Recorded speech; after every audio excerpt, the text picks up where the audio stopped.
এই যে দেখুন বন্ধুরা, এই যে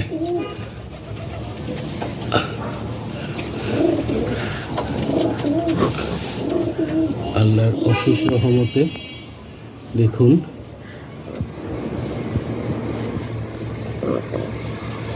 দুটো বাচ্চাই ফুটেছে।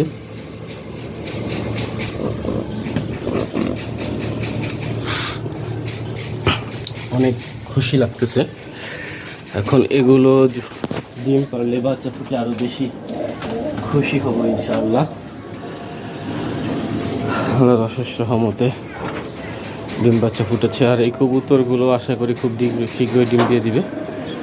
আর সরিষা খাওয়ানোর একটা ফল দেখুন, এই যে কবুতরগুলো দেখতেছেন, পায়রাগুলো অনেক ডাকতেছে, অর্থাৎ এই যে পায়রাটাও এবং এই যে পায়রাটাও দেখেন ডাকতেছে। এই পায়রাটারই বাচ্চা ফুটেছে আর কি, এটার পায়রিটাই ডিম নিয়ে বসেছে। এখন এই কালো জোড়াটা ডিম পারেনি, আর এই যে সাদা লাল মিলে যে কালারটা, এই কবুতরটা ডিম পারেনি। আর এই পায়রাটার পায়রি নেই, এটার জন্য একটা পায়রি নিয়ে আসবো ইনশাআল্লাহ খুব শীঘ্রই। তো চলুন আমরা এখান থেকে চলে যাই, ওদের মতো